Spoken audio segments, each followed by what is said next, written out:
안녕하세요. 9월 2일 수요일 새벽 기도회의 말씀의 시간입니다. 아마도 우리 성도님들께서는 이번 주에 에스겔서를 지금 통독하고 계실 것입니다. 오늘 통독의 범위는 에스겔 18장부터 20장까지이죠. 제가 지난 8월 달까지는 이 새벽 기도회 시간에 각 성경의 그 장마다 내용을 핵심적으로 요약을 했습니다. 그런데 우리 성도님들께서 이 새벽 기도회 시간에 그것을 요약하기보다는 함께 은혜의 말씀을 나누는 시간에 더 주력하도록 하겠습니다. 그래서 우리 성도님들께서는 올 연초에 저희 교회에서 했었던 사경회 성경 달통이라는 영랑앞에 김성진 목사님의 교재들을 다 가지고 계실 것입니다. 그 교재에 그 각 장에 핵심적인 내용들이 정리되어 있습니다. 그것을 참고하시고 또 그래서 성경을 통독하는데 도움을 얻으시게 되길 바랍니다. 자, 이번 주에 우리는 에스겔서와 또 내일은 다니엘서에 대한 요약을 좀 그 핵심적인 말씀들을 좀 살펴볼까 합니다. 자, 먼저 오늘은 에스겔서에 대하여 말씀을 드리고자 하는데 에스겔은 BC 593년 이 여호야긴 포로 5년째 되던 해에 예언하기를 시작했던 선지자입니다. 북방왕국 이스라엘은 이미 100여 년 전에 사라졌습니다. 그리고 유다의 멸망은 신속히 다가오고 있는 그러한 절대절명의 시대였습니다. 바벨론 나라에 의한 노역은 여호야긴이 위에 있은 지 3년, 그러니까 BC 605년 바벨론 왕 느부갓네살이 예루살렘을 치러 왔을 때 이미 시작되었죠. 이때에 얼마나 많은 포로가 잡혀갔는지는 알려지지 않았습니다. 그러나 그들 가운데 왕족과 귀족들의 일부가 속해 있었다는 사실을 우리는 다니엘서의 기록을 통하여 알 수가 있습니다. 통치 11년 만에 이 남방 유다의 왕이었던 여호야김은 불명예스러운 종말을 고하고 그의 아들 여호야긴이 뒤를 잇게 됩니다. BC 597년의 일이죠. 그러나 여호야긴은 불과 3개월의 통치 후에 에스겔을 포함한 10,000명의 상류 계층의 백성들과 함께 바벨론의 포로로 잡혀가게 됩니다. 그렇게 여호야긴이 왕위에 있은 지 3개월 만에 바벨론으로 잡혀가고 그의 후계자로는 시드기야가 이제 왕위에 오르게 됩니다. 그러나 이 남방 유다의 시드기야는 선왕들보다 조금도 나을 바 없는 그런 악한 왕의 모습을 드러냅니다. 그의 통치 11년째 되던 해에 BC 586년 유다의 드디어 마지막 멸망이 결국은 이르게 됩니다. 남아있던 모든 백성들은 이제 바벨론의 포로가 되었고 또한 잡혀갔으며 성전은 불탔고 예루살렘은 파괴되고 말았습니다.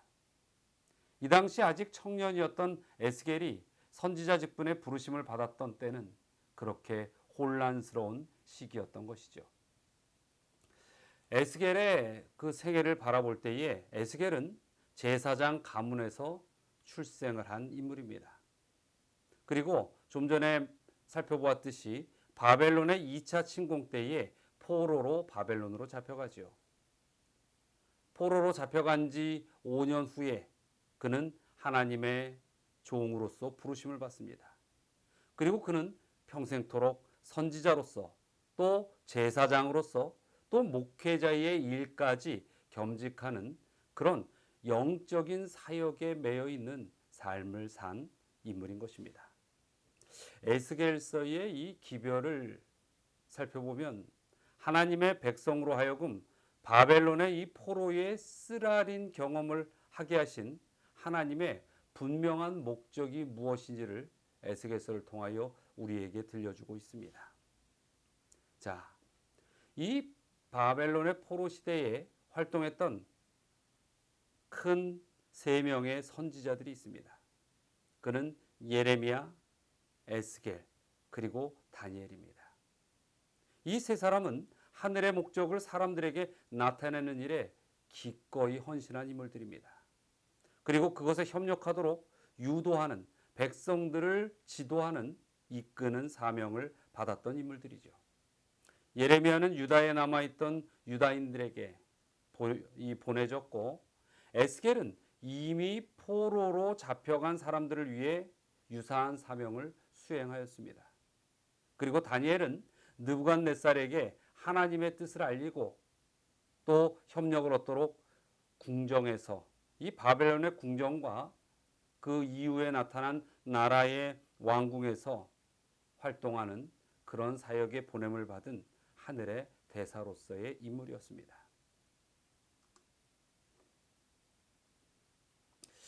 에스겔서의 내용을 전체적인 큰 흐름 속에서 보면 에스겔서 1장부터 24장은 유다의 멸망과 또 포로에 대한 최후의 심판의 경고의 기별들이 담겨져 있습니다.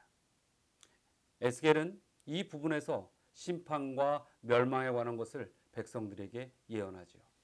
그러나 안타까운 것은 그렇게 왕은 악한 행동을 하는, 그리고 하나님을 온전히 따르지 못하는 악한 왕의 정치를 이끌어가고 있었고, 백성들은 온갖 우상 숭배와 이방신을 섬기는 그런 영적 타락의 모습을 보이고 있었습니다.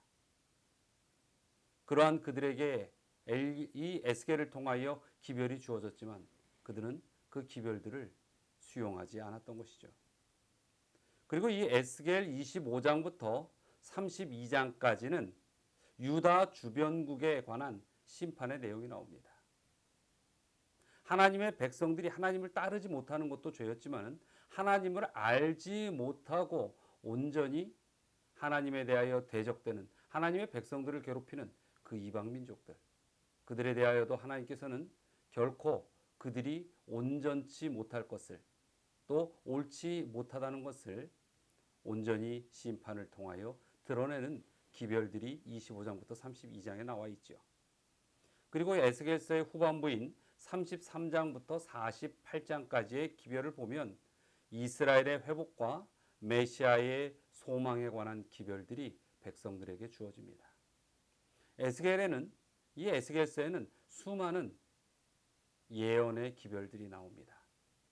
그래서 에스겔서를 통하여 우리는 어떻게 하나님의 예언들을 해석하고 또 그 기별들의 핵심이 무엇이고 그것이 이 하나님을 믿는 믿음의 백성들에게 어떻게 적용되어야 하는지를 배워볼 수 있는 책인 것입니다.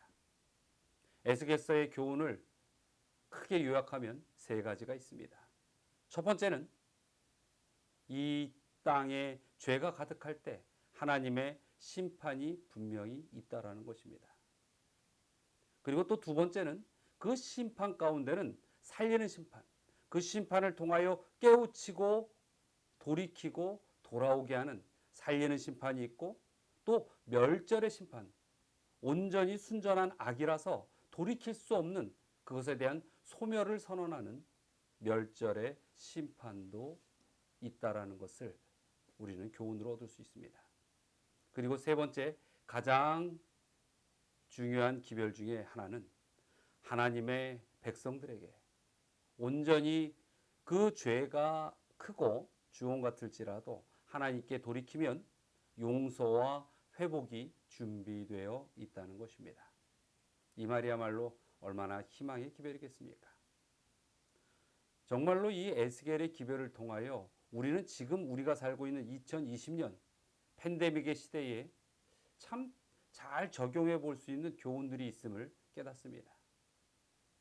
이 땅에 살아가는 과정 속에서 이르러 오는 고난들, 고통들, 거기에는 분명한 이유가 있다는 것입니다. 우리가 믿음의 씨를 뿌리면 믿음이 자라나고 온전히 하나님께서 보시기에 아름다운 의의 열매를 맺게 될 것입니다. 그러나 우리에게 이 지구상에 죄의 씨가 뿌려진다면 언젠가는 그 싹이 바라고 자라나서 죄의 열매들이 맺혀지게 된다는 것이죠.